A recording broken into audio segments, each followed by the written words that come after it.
ஆஞ்சநேயரின் வாளில் இருக்கும் அந்த மணி எப்படி வந்தது தெரியுமா? இதோ ராமாயணத்தில் நடந்த ஒரு அதிசய ரகசியம். ராமாயண போரின் நடுப்பகுதி. அசுரர்களும் வானரர்களும் மோதிக்கொண்டிருந்த தருணம். அப்போது கும்பகர்ணன் மாபெரும் ரதத்தில் பாய்ந்து வந்து வானர படையையே சிதறடித்தான். அவரின் ரதத்தின் மேல் கட்டியிருந்த ஒரு மிகப்பெரிய போர்மணி திடீரென உடைந்து கீழே விழுந்தது. அந்த மணி நேராக சிங்களிகா என்ற சிறிய வானரக் குழுவின் மேல் விழுந்து அவர்களை உள்ளே அடைத்து விட்டது. குட்டி வானரங்கள் கோபத்திலும் பயத்திலும் அரற்றிக் கொண்டிருந்தாலும் வெளியில் எவருக்கும் அந்த சத்தம் கேட்கவில்லை. மணி உள்ளே இருந்த ஒரு சிறிய குட்டி குரங்கு மட்டும் அமைதியாக கண்களை மூடி ஸ்ரீராம் என்று ஜெபிக்க ஆரம்பித்தது. அந்த ஜெபத்தை கேட்ட மற்ற குட்டிகளும் அதே ராமநாமம் ஓத ஆரம்பித்தார்கள். மணிக்குள் இருந்த இருளே ஒளியாக மாறியது. வெளியில் வானரர்கள் எல்லாம் குட்டிகள் எங்கே எங்கே என்று தேடினாலும் அவர்களை கண்டுபிடிக்க முடியவில்லை.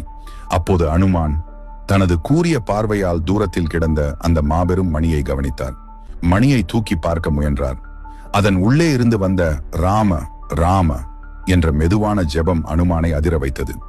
ஒரே மூச்சில் அந்த பெரிய மணியை தூக்கி அனைத்து குட்டிகளையும் பாதுகாப்பாக வெளியே எடுத்தார். அனுமானின் கண்களில் ஆனந்தம் பெருகியது. இவர்கள் உயிரை காப்பாற்றிய மணி இது என்று அனுமான் அந்த மணியை தனது வாளில் நினைவாக கட்டிக்கொண்டார். அதன் பிறகுதான் ஆஞ்சநேயரின் வாளில் அந்த தெய்வீகமான போர்மணி இருந்தது. ஹனுமானின் தன்னலமற்ற அன்புக்கும் பாதுகாப்புக்குமான அந்த மணி இன்று அவரின் சக்தியின் சின்னம். ஜெய் ஹனுமான் என்று கமெண்ட் செய்யுங்கள்.